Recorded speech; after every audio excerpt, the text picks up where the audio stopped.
নমস্কার। Physics by সুবিপ্রদ sir চ্যানেলে সবাইকে স্বাগত। আজকে আমি ক্লাস 9-এর পদার্থ গঠন ও ধর্ম চ্যাপ্টারের দ্বিতীয় ভিডিও করছি। এর আগে আমরা পড়েছিলাম চাপ কাকে বলে, ঘাত কাকে বলে, বায়ুমণ্ডলীয় চাপ কাকে বলে, বায়ুমণ্ডলীয় চাপের মান কত।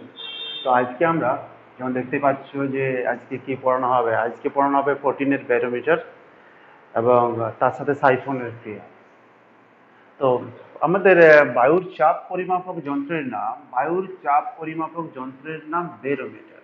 বায়ুর চাপ মাপা হয় যে যন্ত্রের নাম, তার নাম হলো ব্যারোমিটার। কিন্তু কোন আবদ্ধ পাত্রে আবদ্ধ পাত্রে কোনো গ্যাসের চাপ পরিমাপক করার যন্ত্রের নাম ম্যানোমিটার।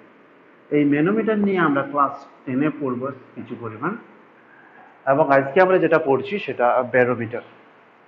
তো ব্যারোমিটারে ব্যারোমিটার পড়ার আগে আমরা দেখি যে বায়ুতে চাপ কিভাবে নির্ণয় করা হয়, বা আমাদের বায়ুতে বায়ুর চাপ, প্রমাণ বায়ুমণ্ডলের চাপের মান ফার্স্ট নির্ণয় করেছিলেন টরিশেলি। সেই টরিশেলির পরীক্ষাতে কি করা হয়েছিল, বা সেখানে কিভাবে বায়ুমণ্ডলীয় চাপের মান 76 সেন্টিমিটার পার স্তম্ভের চাপের মানের সাথে সমান করা হয়েছিল। না, টরিশেলি কি করেছিলেন না, একটা 1 মিটার লম্বা একমুখ বন্ধ সরু কাঁচের নল নিয়েছিলেন। এরপর তাতে ওই নলটিতে পারদ দ্বারা ভর্তি করা হয়েছিল নলটিকে। এরপর নলের যে খোলা প্রান্ত, সেই খোলা প্রান্তে আঙুল দিয়ে চেপে একটি পারদপূর্ণ পাত্রের মধ্যে নলটিকে উপুড় করে রাখা হয়েছিল। এইখানে খোলা প্রান্তটা ভিতরে আর বদ্ধ প্রান্তটা বাইরে আছে। এরপর দেখা গিয়েছিল যে এই যে নলের পারদ ধীরে ধীরে নিচের দিকে নামতে নামতে সেটা 76 সেন্টিমিটার উচ্চতাতে স্থির হয়েছিল, এবং এখান থেকে বলা হয়েছিল যে প্রমাণ বায়ুমণ্ডলীয় চাপের মান 76 সেন্টিমিটার পারস্তম্ভের চাপের সমান। তো এটা কিভাবে, যাই হোক, আমাদের তরল কোন দিকে যাচ্ছে না যাচ্ছে সেগুলো আমরা দেখছি। ধরো এটা হলো আমাদের পারদের পাত্র। এখানে এই যে পারদের পাত্রের প্রত্যেকটা বিন্দুতে বায়ু চাপ দিচ্ছে, উপরের থেকে নিচের দিকে বায়ু চাপ দিচ্ছে। এবং এই যে এখানে এ, বি, সি, ডি, ই, এই যে বিন্দুগুলো নিচ্ছি, এই প্রতিটি বিন্দুতে চাপ সমান সমান। প্রত্যেক জায়গাতেই চাপ বায়ুমণ্ডলীয় চাপের সমান। আমাদের চাপ যদি সমান না থাকতো, তাহলে তরল, সে পারদ হোক বা অন্য কোনো তরল হোক, তরল এ থেকে বি এর দিকে বা বি থেকে এ এর দিকে অর্থাৎ যাওয়া আসা করতো। কিন্তু এখানে যেহেতু তরলটা স্থির আছে, তাই আমরা বলবো যে এখানে A B C D E প্রতিটি বিন্দুতেই তরলের চাপ সমান সমান। এখন এখন আমাদের এখন আমাদের যখন এই পারদপূর্ণ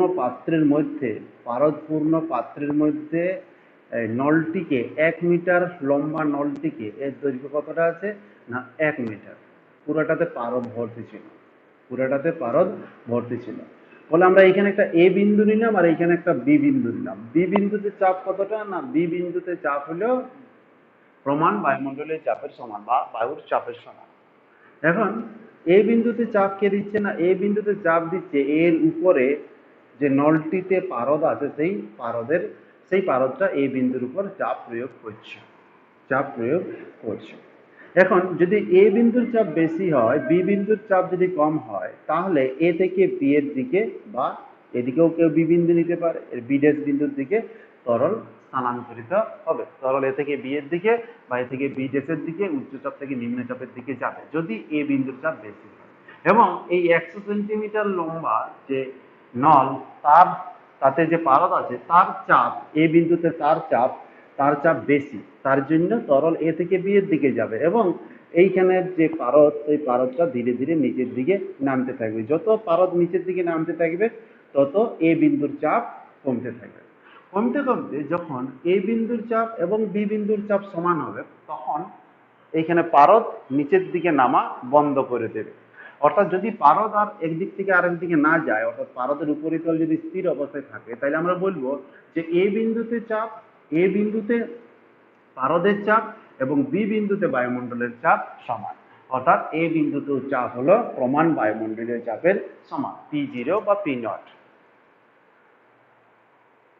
এবং দেখা গেল যে এই যে পারদের হাইট, এই পারদের হাইট হইল 76 সেন্টিমিটার। এখানে যে শূন্য স্থান আছে, এখানে যে ফাঁকা জায়গাটা আছে, যে জায়গাটা প্রথমে পারদে পূর্ণ ছিল তারপর সেখানে ফাঁকা হয়ে গেছে, এখানে কিন্তু বায়ু নেই, এখানে আছে পারদ বাষ্প। পারদ বাষ্প খুব হালকা, তার জন্য এই এই জায়গার যে শূন্যস্থান ভ্যাকাম, যে শূন্যস্থানটা তৈরি হয়েছে তার চাপ এখানে পড়ে না। এই জায়গাটাকে, এই যে শূন্যস্থান, এই শূন্যস্থানটাকে বলা হয়েছিল টরিশেলির শূন্যস্থান। তো এই যে এই সহজ জিনিসটার উপরে ভিত্তি করে ফোরটিনের ব্যারোমিটার তৈরি করা হয়েছিল। ফোরটিনের ব্যারোমিটার, ফোরটিনের ব্যারোমিটারের ছবি চিত্রে দেখানো হয়েছে। এই যে এটা হলো ফোরটিনের ব্যারোমিটার। এই ফোরটিনের ব্যারোমিটারে আমাদের কিছু জিনিস আছে, কিছু জিনিসপত্র আছে, যেমন এইটা পারদ, এটা হলো পারদ। এই যে একটা নল, 1 মিটার লম্বা নল, এটা এত দূর পর্যন্ত নলটা গেছে, ভিতরে ভিতরে নলটা গেছে, 1 মিটার লম্বা নল। এইখানে একটা স্ক্রু আছে। এই চামড়ার থলিটার মধ্যে, এই যে চামড়ার থলিটা, এই চামড়ার থলিটার মধ্যে আমাদের পারদটাকে রাখা আছে। এইখানে একটা পিন, এই পিনটার নাম হলো আইভরি পিন। এইখানে একটা স্কেল রাখা আছে, স্কেল, মেন স্কেল এবং ভার্নিয়ার স্কেল। যাক, ভার্নিয়ার স্কেল নিয়ে তোমরা ক্লাস 11-12-এ পড়বে, এখন জানার দরকার নেই অতটা। যাক, এখানে একটা স্কেল আছে। এরপর আমাদের এই যে এইটা পারদের উপরিতল, এইটা পারদের উপরিতল, এখানে কি আছে না বায়ু আছে, এখানেও বায়ু আছে। তাহলে বায়ু এই পারদটার উপর চাপ প্রয়োগ করবে, যেমন এইখানে বায়ু এই পারদটার উপর চাপ প্রয়োগ করছিল। তার ফলে কি হবে না, কিছু পরিমাণ পারদ নিচ থেকে উপরের দিকে উঠতে শুরু করবে। কতক্ষণ পর্যন্ত উঠতে শুরু করবে? যতক্ষণ না পর্যন্ত ধরো পারদটা এদিকে উপরের দিকে উঠছে, পারদটা উপরের দিকে উঠছে, এটা এ বিন্দু, এটা বি বিন্দু, পারদের হাইট বাড়ছে, বি বিন্দুর চাপ বাড়ছে। যতক্ষণ না এ বিন্দু এবং বি বিন্দুর চাপ সমান হবে ততক্ষণ পর্যন্ত পারদ উপরের দিকে উঠবে। তাহলে এখানে বায়ুর চাপের অতটা চাপ এই বিন্দুতে ক্রিয়েট হবে, তার জন্য পারদ ধীরে ধীরে ধীরে ধীরে ধীরে ধীরে উপরের দিকে উঠছে, পারদ এখানে উপরের দিকে উঠছে। এরপর রিডিং নেওয়ার সময় কি করতে হয় না, রিডিং নেওয়ার সময় প্রথমে এই স্ক্রুটাকে ঘুরাই, চামড়ার থলিটাকে উপরের দিকে উঠাই, বা পারদের যে উপরের লেভেলটা আছে উপরের লেভেলটাকে ধীরে ধীরে উপরের দিকে তুলে তুলে এই আইভরি পিনের ডগার সাথে পারদের উপরের লেভেলটাকে জাস্ট টাচ করা হয়, কোনো ক্রমে স্পর্শ করা হয়। এই যে পারদের লেভেল, এই পারদের লেভেলটা হলো আমাদের 0 সেন্টিমিটার, পারদ স্তম্ভের উচ্চতা হলো 0 সেন্টিমিটার। এটাকে 0 ধরে নিয়ে আমরা এখান থেকে পরিমাপ করি, 1 2 3 4 5 6, এখানে স্কেলিং এর ব্যবস্থা আছে, এখানে স্কেলিং আছে, পুরোটাতে স্কেল দেওয়া থাকে। যাক, এরপরে তাহলে এটাকে 0 ধরে নিয়ে আমরা পরিমাপ করি। এরপর আমরা দেখলাম যে এইখানে উপরের যে অংশটা আছে তার এইখানটাতে একটা কাঁচ দিয়ে একটা, মানে কাঁচ দিয়ে, কাঁচের একটা অংশ আছে, বাকিটা পুরোটা তামার হয়। সেটা কাঁচ দিয়ে দেখা যায় যে ভিতরে কতটা পারদ আছে। এরপর পারদের উপরি লেভেলটাকে আমরা, উপরি লেভেলটার উপরের যে তলটা, সেই উপরের তলটার কতটা পার্ট বা কত সেন্টিমিটার সেটা আমরা এখানে দেখলাম। ধরো এখানে আমরা দেখলাম 75 সেন্টিমিটারে পারদের উপরিতলটা আছে, অর্থাৎ আমাদের এখানে যে যে যে বায়ুটা, সেই বায়ুর চাপ হলো 75 সেন্টিমিটার পারদ স্তম্ভের চাপের সমান। এবং 75 সেন্টিমিটার পারদ স্তম্ভের চাপ আমরা নির্ণয় করতে পারি যে পি সমান এইচ ডিজি, এইচ মানে 75 সেন্টিমিটার এইচ ডিজি। এবং এখানে যেহেতু আমাদের ব্যারোমিটারের যে পারদ, সেই পারদ 75 সেন্টিমিটার উচ্চতা পর্যন্ত উঠেছে, তাই আমরা বলতে পারি যে এই সময় বায়ুর চাপ 75 সেন্টিমিটার পারদ স্তম্ভের চাপের সমান।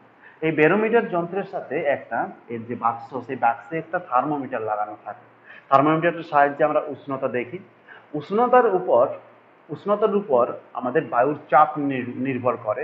তাছাড়া আমাদের উষ্ণতার, বায়ুর চাপ দেখার সময় বা বলার সময় উষ্ণতার কথা উল্লেখ করতে হয়, কারণ যখন আমরা পরিমাপ করছি তখন পারদ নিচ্ছি, এবং পারদের উষ্ণতা যদি বৃদ্ধি করা হয় তাহলে আয়তন বৃদ্ধি পায়, ফলে ঘনত্ব কমে, ঘনত্ব কমে। তাছাড়া এখানে যে স্কেলটা লাগানো থাকে সেটা পিতলের স্কেল, তাই উষ্ণতা বৃদ্ধির সাথে সাথে পিতলের স্কেলেরও দৈর্ঘ্য বৃদ্ধি হয়।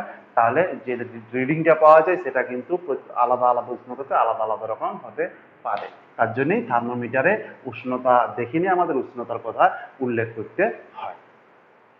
তো এখানে আমাদের এই যে প্রোটিনের ব্যারোমিটার আছে বা ব্যারোমিটারে উষ্ণতা নির্দেশক তরল হিসাবে পারদ ব্যবহার করা হয় কেন? White marker.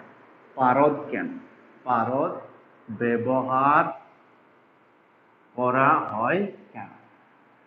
না, এর 1 নম্বর কারণ হলো পারদের ঘনত্ব বেশি। পারদের ঘনত্ব বেশি। পারদের ঘনত্ব বেশি হওয়ার জন্য পারদের ঘনত্ব বেশি হওয়ার জন্য প্রমাণ বায়ুমণ্ডলীয় চাপ বা বায়ুমণ্ডলের চাপ নির্ণয় করার সময় পারদ সূত্রের বা পারদ স্তম্ভের উচ্চতা অনেক কম হয়। তার জন্য আমাদের নল যেটা নিই সেই নলটা ছোট হলেও ছোটই দরকার, 100 সেন্টিমিটারের মধ্যে রাখলেই কাজ হয়ে যায়, কারণ ডিটা অনেক বেশি। যদি এখানে জল নেওয়া হয়, জলের ঘনত্ব 1 গ্রাম পার সেন্টিমিটার কিউব ধরলে, তাহলে এখানে যে নলটা নিতে হবে সেটা অনেকটা বেশি, অনেক লম্বা নিতে হবে। দ্বিতীয়ত হইল যে পারদ চকচকে। পারদ চকচকে পারদ চকচকে হওয়ার জন্য খুব সহজেই আমরা দেখতে পাই যে পারদটা কোথায় আছে, পারদের উপরিতলটা কোথায় আছে, এবং তার ফলে আমরা রিডিং নিতে আমাদের সুবিধা হয়। 3 নম্বর হইল আমাদের পারদের পারদের হিমাঙ্ক। পারদের হিমাঙ্ক প্রায় -39 ডিগ্রি সেন্টিগ্রেড হওয়ার জন্য পারদকে অনেক কম উষ্ণতাতেও এই 14 ব্যারোমিটার বা পারদযুক্ত ব্যারোমিটার কাজ করে, কারণ -39 ডিগ্রি সেন্টিগ্রেডে এটা কঠিনে পরিণত হয়। 4 নম্বরে হইল যে পারদ কাঁচকে ভেজায় না। পারদ কাঁচকে ভেজায় না। তার ফলে পারদ কাঁচের মধ্য দিয়ে উঠা নামা করার সময় কাঁচের গায়ে পারদ আটকে থাকে না। এই গোটাকতক সুবিধার জন্য আমরা ব্যারোমিটারে পারদ ব্যবহার করি। এরপরে আমরা ব্যারোমিটারের সাহায্যে কিছু কিছু সময় কিছু কিছু ক্ষেত্রে আবহাওয়ার পূর্বাভাস দিতে পারি, যদিও সেটা সময় সঠিক হয় না। যাই হোক, যদি আমাদের বায়ুতে জলীয় বাষ্পের পরিমাণ বৃদ্ধি পায়, জলীয় বাষ্প যদি বৃদ্ধি পায় তাহলে বায়ুর চাপ হ্রাস পায়।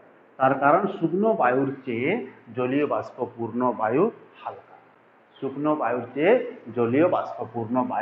হালকা। আচ্ছা, তাহলে যদি দেখা যায় যে এখানে যে পারদ স্তম্ভ আছে, যে রিডিংটা আছে আমাদের, যে রিডিংটা আমরা নিচ্ছি, সেটা যদি ধীরে ধীরে কমতে থাকে তাহলে বুঝতে হবে যে বায়ুর চাপ কমছে। তাহলে আমরা বুঝছি যে বায়ুর চাপ কমছে। বায়ুর চাপ যদি কমে তাহলে বায়ুতে জলীয় বাষ্প বৃদ্ধি পাচ্ছে, ফলে আমাদের বৃষ্টিপাতের সম্ভাবনা থাকে বা নিম্নচাপ হবে, বৃষ্টিপাতের সম্ভাবনা থাকে। এরপরে যদি হঠাৎ করে কমে যায় তাহলে বুঝতে হবে যে হঠাৎ করে বায়ুর চাপ কমে গেছে, ফলে চারদিক থেকে ঝড় বৃষ্টি হওয়ার সম্ভাবনা আছে, চারদিক থেকে বায়ু দ্রুত গতিবেগে সেই স্থানে আসার সম্ভাবনা আছে, ফলে ঝড় বৃষ্টির সম্ভাবনা আছে। এরপরে যদি পারদ সূত্রটা ধীরে ধীরে উপরের দিকে উঠতে থাকে, অর্থাৎ ক্রমে নিচে নেমেছিল, 76-এর নিচে ছিল, এরপর ধীরে ধীরে সে উপরের দিকে উঠছে, তার মানে বুঝতে হবে যে বায়ুর চাপ আমাদের ধীরে ধীরে নর্মালের দিকে যাচ্ছে, অর্থাৎ আবহাওয়ার উন্নতি হবে বা আবহাওয়া শুকনা হবে। এই হলো আমাদের ব্যারোমিটার। এরপর আমরা আর একটা জিনিস নিয়ে আলোচনা করব, সেটার নাম হলো সাইফন।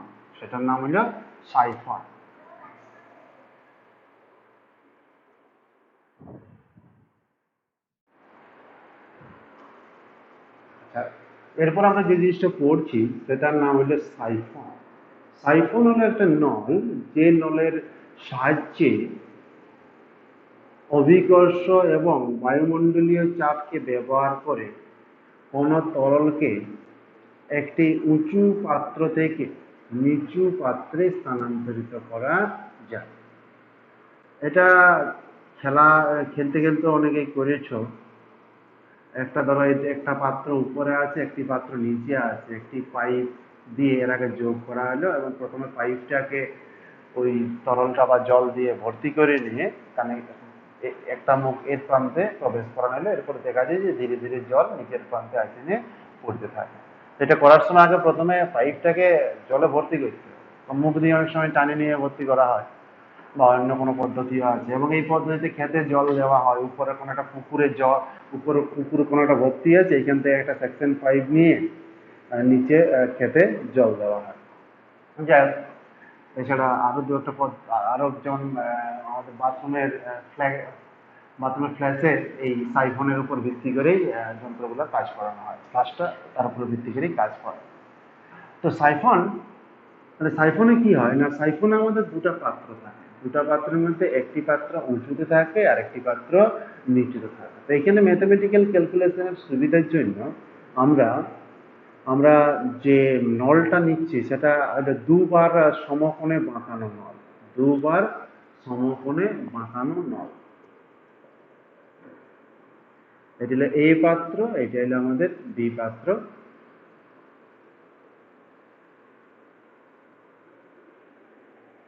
এইখানে এই এ পাত্র তরল দ্বারা ভর্তি আছে, এবং যাতে সমস্ত তরলেই নিচের পাত্রে পড়ে যায়, তাই এইখানের যে পাইপটা আছে তার নিচ প্রান্তটা একদম পাত্রের নিচে পর্যন্ত পৌঁছেছে। আর এখানে আমাদের নলের দ্বিতীয় প্রান্ত এই পাত্রের উপর ফেলা থাকে, এইখানে তরল আমাদের নিচের দিকে পড়ে থাকে। আমরা এটাকে একটু ভিতরেই দেওয়া যাক, তাহলে ক্যালকুলেশনের সুবিধা হবে। এই পাত্রটার নাম আমি চেঞ্জ করলাম এক্স আর ওয়াই, এক্স পাত্র আর ওয়াই পাত্র। এক্স পাত্রে তরল ভর্তি আছে, ওয়াই পাত্র এমটি ছিল, ফাঁকা ছিল। এরপর একটা সাইফন নল, দুবার সমকোণে বাঁকানো নলকে আমাদের এরকম ভাবে যুক্ত করা হয়। এই নলটারই নাম হলো সাইফন। আমরা এখন সাইফন ক্রিয়াই ব্যাখ্যা করব। দেখো না, ধরো তরল আমাদের এতটা পর্যন্ত আছে, এখানে তরল আমাদের এতটা পর্যন্ত আছে। আমরা এইখানে দুটো বিন্দু নিলাম, একটা এ বিন্দু নিলাম, একটা বি বিন্দু নিলাম। এটা এ বিন্দু নিলাম, একটা বি বিন্দু নিলাম। আমাদের প্রথমে সাইফনটা এখনো কাজ করতে শুরু করে নাই। তাহলে তরলের উপরিতলে যদি আমাদের দুটো পয়েন্ট নেওয়া হয়, এ পয়েন্ট এবং বি পয়েন্ট, প্রত্যেকটা বিন্দুরেই চাপ হবে সমান সমান। কারণ এইখানেও বায়ুমণ্ডল চাপ দিচ্ছে আমাদের P0, এখানেও বায়ুমণ্ডল চাপ দিচ্ছে আমাদের P0। তাহলে এ আর বি, প্রথমে এ আর বি যে তলটা আছে তার প্রত্যেকটা বিন্দুর চাপ সমান। তেমনি আমাদের এখানেও যদি দুটো পয়েন্ট আলাদা আলাদা আমরা দুটো পয়েন্ট নিই, এখানে একটা পয়েন্ট, এইখানে একটা পয়েন্ট, দুটো পয়েন্টেরই চাপ সমান সমান। এখন এখন আমাদের এরপরে সাইফন ক্রিয়াটাকে চালু করা হলো, অর্থাৎ নলটাকে তরল দ্বারা পূর্ণ করে নিয়ে ঘুরে আমরা এই এই দিকের প্রান্তটাকে এক্স পাত্রের মধ্যে আর এই দিকের প্রান্তটাকে ওয়াই প্রান্তের মধ্যে প্রবেশ করালাম। এরপরে দেখা যাবে যে তরল এক্স পাত্র থেকে ওয়াই পাত্রের দিকে যাচ্ছে। তো এখানে আমরা এই যে নলের যে অনুভূমিক অংশ আছে, এই অনুভূমিক অংশের উপর আমরা দুটো বিন্দু নিচ্ছি, একটা ধরো সি বিন্দু নাম নিলাম, একটা ডি বিন্দু নাম নিলাম। এটা এ বিন্দু, এটা বি বিন্দু ছিল আমাদের, এটা সি বিন্দু, এটা ডি বিন্দু, এখানে একটা বিন্দু নিলাম ই বিন্দু। এখন বি বিন্দুর চাপ এবং এ বিন্দুর চাপ সমান সমান, তেমনি আরেকটা এখানে পয়েন্ট নিলাম এফ পয়েন্ট। বি বিন্দুর চাপ এবং এ বিন্দুর চাপ সমান সমান, কারণ তরল আমাদের এ থেকে বি এর দিকে বা বি থেকে এ এর দিকে যাচ্ছে না, অর্থাৎ চাপের কোনো পার্থক্য নাই। চাপের যদি পার্থক্য থাকে তাহলে তরল একদিক থেকে আরেক দিকে যাবে। তাহলে বি বিন্দুতে চাপ যদি P0 হয়, বি বিন্দুতে চাপ যদি P0 হয়, তাহলে এ বিন্দুতে চাপ হবে P0। এবং সি বিন্দুতে তরলের চাপ, এইখানে তরলের চাপ পিসি। এইখানে যে নলটা আছে তরলের উপরিতল থেকে এই পয়েন্টের, সি পয়েন্টের হাইট হলো H1। আমাদের ডি বিন্দু থেকে এই তরলের হাইটের যে তরলের উপরিতলের উচ্চতা হলো H2। তাহলে যাই হোক, আমাদের সি বিন্দুতে তরলের চাপ যদি পিসি হয়, তাহলে এ বিন্দুতে তরলের চাপ কত না, এ বিন্দুতে তরলের চাপ PA সমান সি বিন্দুর তরলের চাপ, সি বিন্দুর তরলের চাপ পিসি প্লাস, দেখো এই এ বিন্দুতে তরলের চাপ, এ বিন্দুতে চাপ কে কে দিচ্ছে না, সি বিন্দুতে মোট চাপ প্লাস এইখানে যে তরল আছে সেই তরলের চাপ। এই তরলের হাইট কত H1, এবং তরলের ঘনত্ব যদি ডি ধরা হয়, তাহলে PA সমান PC plus H1 DG, PA সমান PC প্লাস H1 DG। আবার দেখো বি বিন্দুতে চাপ আর এ বিন্দুতে চাপ সমান সমান, PA সমান PB সমান P0। এটা কি না, বায়ুমণ্ডলের চাপ। তাহলে PC সমান কত না, PA minus H1 DG। PA সমান কত ওঠে, P0 মাইনাস H1 DG। অনুরূপে আমরা ডি বিন্দুতে তরলের চাপ নির্ণয় করব। ডি বিন্দুতে তরলের চাপ হলো পিডি। তাহলে ই বিন্দুতে তরলের চাপ কতটা? না, ডি বিন্দুতে তরলের চাপ প্লাস এইখানে যে তরল আছে এই তরলের চাপ, অর্থাৎ ই বিন্দুতে তরলের চাপ পিই সমান ডি বিন্দুতে তরলের চাপ PD plus H to DG. H to DG. এখন দেখো ই থেকে এফ এর দিকে বা এফ থেকে ই এর দিকে তরল যাওয়া আসা করছে, তাহলে এফ বিন্দুতে তরলের চাপ, এফ বিন্দু নলের বাইরে, এফ বিন্দুতে তরলের চাপ এবং ই বিন্দুতে তরলের চাপ সমান। এফ বিন্দুতে তরলের চাপ কতটা? না বায়ুমণ্ডলীয় চাপ। এই বিন্দুতে চাপ কতটা? না বায়ুমণ্ডলীয় চাপের অর্থাৎ পি জিরো। তাহলে আমরা বলতে পারি পি ই সমান পি এফ। তাহলে পি এফ সমান পিই সমান পি জিরো। और P0 समान कत हইলো না P0 समान হলো PD प्लस H2DG और PD समान P0 माइनस H2DG। তাহলে PC সমান কত দাঁড়ালো না PC সমান P0 মাইনাস H1DG আর PD সমান P0 মাইনাস H2DG। এরপর আমাদের চিত্রে দেখো যে H1 is less than H2, H1 ছোট। তাহলে আমরা PC তে দেখো P0 থেকে H1DG বাদ দিচ্ছি, আবার PD তে P0 থেকে H2DG বাদ দিচ্ছি। H1 যদি ছোট হয় তাহলে এই সংখ্যাটা ছোট H2DG এর তুলনায়, আর H2 বড় তাহলে H2DG বড়। H1 ছোট তাহলে H1DG ছোট। তাহলে একটা পিজির একটা নির্দিষ্ট সংখ্যা থেকে আমরা একবার একটা ছোট সংখ্যাকে বাদ দিচ্ছি, নির্দিষ্ট সংখ্যা থেকে একটা বড় সংখ্যাকে বাদ দিচ্ছি। যেমন 10 থেকে একটা ছোট সংখ্যাকে বাদ দিলাম, আবার 10 থেকে একটা বড় সংখ্যাকে বাদ দিলাম। 10 থেকে একটা ছোট সংখ্যাকে বাদ দিলে যত হচ্ছে বড় সংখ্যাটাকে বাদ দিলে তার থেকে কম হবে। অর্থাৎ এখানে 8 হলে যেমন আর এখানে 6 হলো। তাহলে যদি এইটা বড় হয় তাহলে পুরো বিয়োগফলটা ছোট হচ্ছে, অর্থাৎ আমাদের পিজিটা ছোট হবে পিসির তুলনায়। তাহলে H1 greater less than H2 হলে PC is greater than PD। PC is greater than PD। তাহলে এইখানে তরলের চাপ বেশি, এইখানে তরলের চাপ কম। তাহলে তরল কোন দিক থেকে কোন দিকে যাবে না উচ্চ চাপ থেকে নিম্ন চাপের দিকে যাচ্ছে। তরল উচ্চ চাপ থেকে নিম্ন চাপের দিকে যাচ্ছে। তাহলে তরল বায়ুমণ্ডলীয় চাপের জন্য এ থেকে সি তে উঠল, বায়ুমণ্ডলীয় চাপের জন্য এ থেকে সি তে উঠল। দেখো এই জায়গাটা তরল আছে, বায়ু এদিক থেকে প্রেস দিচ্ছে, এদিক থেকে চিপছে, এদিক থেকে চিপছে। যেমন একটা কাদা মাটি আছে, একটা কাদা মাটি আছে, কাদা আছে, সেটাকে যদি আমি একটু হাতটা এমনি করে ফাঁক করে নিই, যদি চিপি তাহলে এই ছিদ্র দিয়ে মাটিটা উপরের দিকে বাইরের দিকে বেরিয়ে আসবে। তেমনি কেস এখানে বায়ুমণ্ডল নিচের দিকে প্রেস দিচ্ছে, তাহলে তরলটা কি হবে উপরের দিকে উঠবে। এটাকে নিচের দিকে বায়ুমণ্ডল তরলটাকে চাপ দিচ্ছে, তাহলে এইখানে তো বায়ুমণ্ডল চাপ দিচ্ছে না, এখানে দেওয়ার পর তরলটা আছে, তাহলে এইখানে চাপ দিচ্ছে বায়ুমণ্ডল, তাহলে তরলটা উপরের দিকে উঠছে। তাহলে তরলটা উপরের দিকে উঠলে কিসের জন্য না বায়ুমণ্ডলীয় চাপের জন্য। আর সি থেকে ডিতে যাচ্ছে কিসের জন্য না চাপের পার্থক্যের জন্য। এরপর অভিকর্ষের জন্য আমাদের তরল ডি বিন্দু থেকে দ্বিতীয় পাত্রে এসে নিয়ে পড়বে, ডি বিন্দু থেকে দ্বিতীয় পাত্রে এসে নিয়ে পড়বে। এবং যতক্ষণ না পর্যন্ত H1 সমান H2 হয় ততক্ষণ পর্যন্ত, H1 সমান H2 যতক্ষণ না হয় ততক্ষণ পর্যন্ত আমাদের এই সাইফন উঁচু পাত্র থেকে নিচু পাত্রে তরল স্থানান্তরিত করবে। ঠিক আছে, H1 সমান H2 হলে এই কাজটা বন্ধ হয়ে যাবে। তাহলে এর ব্যবহার কি না এর ব্যবহার হলো তরলকে উঁচু পাত্র থেকে নিচু পাত্রে স্থানান্তরিত করা,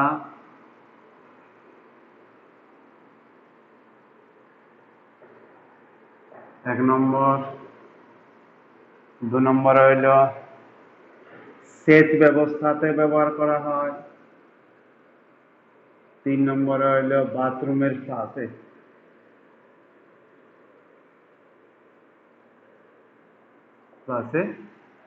আমাদের এই সাইফনকে ব্যবহার করা হয়।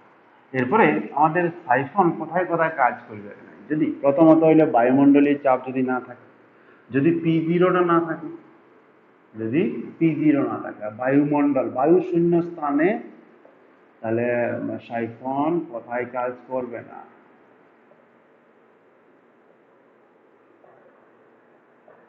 করবে না বায়ু শূন্য স্থানে। 2 নম্বর হলো কৃত্রিম উপগ্রহে, কৃত্রিম কৃত্রিম উপগ্রহে কৃত্রিম উপগ্রহে আমাদের কোনো বস্তুর ওজন থাকে না, অর্থাৎ কার্যকর অভিকর্ষজ ত্বরণের মান 0 হয়, তার জন্য তরলটা উপরের থেকে নিচে আর নামবে না। এখান থেকে তরলটা নিচের দিকে নামছে অভিকর্ষজ ত্বরণের জন্য। যদি অভিকর্ষজ ত্বরণ বা বস্তুর যদি ওজনই না থাকে, তাহলে তরলটা নিচে নামবে না। এই এই সমস্ত জায়গাতে সাইফন কাজ করবে না। এটা হলো সাইফনের কাজ। আশা করি বোঝা গেছে।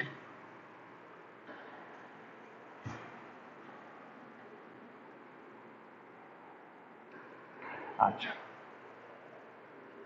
এরপরে আমরা দেখলাম যে তরলের চাপ পি সমান এইচডিজি। তো ধরো একটা বস্তু আছে, এই বস্তুটা একটা মেঝের উপর রাখা আছে, এই বস্তুটার উপর 10 নিউটন বল প্রয়োগ করা হয়। আচ্ছা, চাপ সমান হলো বল বাই ক্ষেত্রফল। এটা যে মেঝেটার উপর রাখা আছে সেই জায়গার প্রস্থচ্ছেদের ক্ষেত্রফল হলো 0.1 বর্গ মিটার। তাহলে এখানে চাপ কতটা? এখানে চাপ সমান কত? না, চাপ পি সমান কত? 10 বাই 0.1 বল বাই ক্ষেত্রফল 105, 100 পাস্কেল।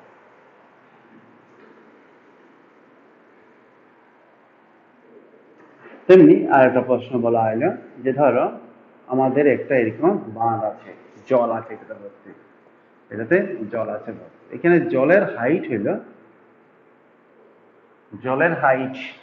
জলের গভীরতা হলো 10 মিটার। জলের গভীরতা হলো 10 মিটার, 10 মিটার। তাহলে এই যে বাঁধ, এইটা বাঁধের পাড়টা, সেই বাঁধের পাড়ের নিচের প্রান্তে প্রযুক্ত চাপ কত? প্রযুক্ত চাপ কত? না, প্রযুক্ত চাপ পি সমান কত? না এইচডিজি। এইচ মানে গভীরতা, কতটা? 10 মিটার। এখানে তরল যেটা আছে সেটা কি? জল। জলের ঘনত্ব কত? না 1000 kilogram per metre cube, SI পদ্ধতিতে। আর সিজিএস পদ্ধতিতে কত? না, সিজিএস পদ্ধতিতে সহজ বটে, 1 গ্রাম পার সেন্টিমিটার কিউব। কিন্তু এইখানে দেখো আমাদের গভীরতাটা কিসে আছে? 10 মিটার, মিটারে আছে। তাহলে ডিটাকেও এসআই করতে হবে। তাই 10 ইন্টু 1000 ইন্টু কত হইলো? ইন্টু জি মানে হলো 9.8, এত নিউটন পার মিটার স্কয়ার। আর এই নিউটন পার মিটার স্কয়ারটা কি লিখতে পারি আমি? পাস্কেল লিখতে পারি। তাহলে কত হইলো? 98,000, 98,000 পাস্কেল বা নিউটন পার মিটার স্কয়ার। ওকে, শুধু জলের চাপ। ঠিক আছে, এই প্রবলেমটাতে যদি বলে যে তুমি এইখানে বায়ুমণ্ডলের চাপটাও ধরো, তাহলে এইখানে চাপ কতটা হইতো? না, এইখানে চাপ পি সমান হইতো এইচডিজি প্লাস বায়ুমণ্ডলের চাপ। যেমন একটা প্রবলেম এখানে আমি করতাম,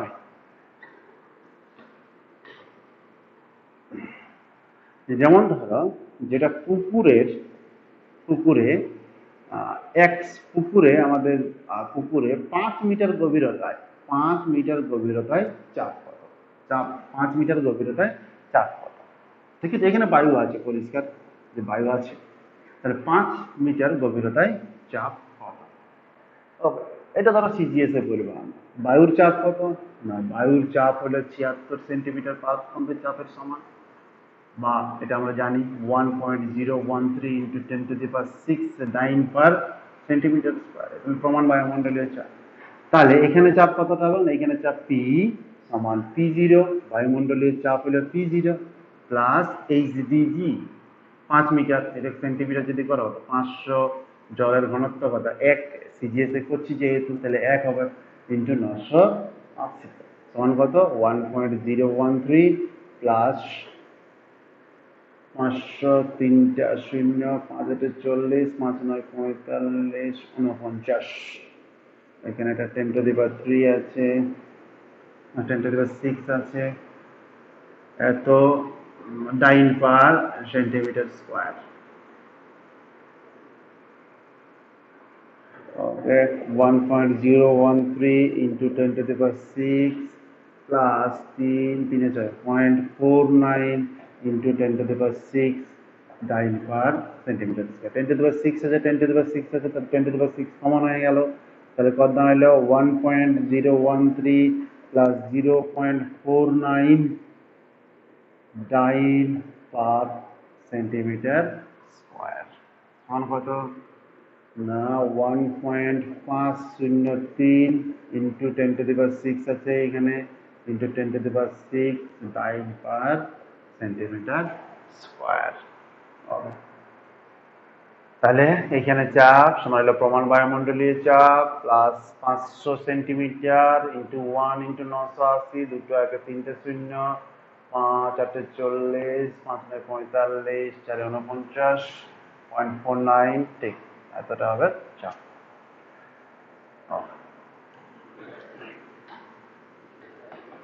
এরপর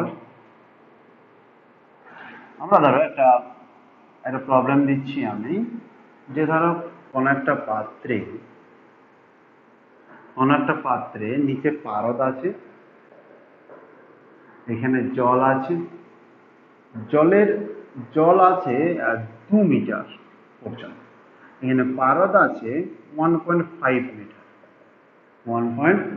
মিটার উপরে বায়ু আছে তাহলে এখানে এই যে আমাদের পাত্রের তলদেশে এখানে চাপটা কত এখানে চাপ কত হবে এখানে জি সমান কত 9.8 মিটার পার সেকেন্ড স্কোয়ার তারপরে পারদের ঘনত্ব কত না পারদের ঘনত্ব হইলে তোমার এসআই বের করে নিতে হবে তোমাদের এসআই ঘনত্বটা বের করে নিতে হবে যে এসআই ঘনত্বটা কত হবে সিজিএস পদ্ধতিতে পারদের ঘনত্ব হইলে 13.6 গ্রাম পার সেন্টিমিটার এসআইটা করে নিতে হবে এখানে পি বিন্দুতে তরলের চাপ কত এটা বাড়ির কাজ এটা করার পর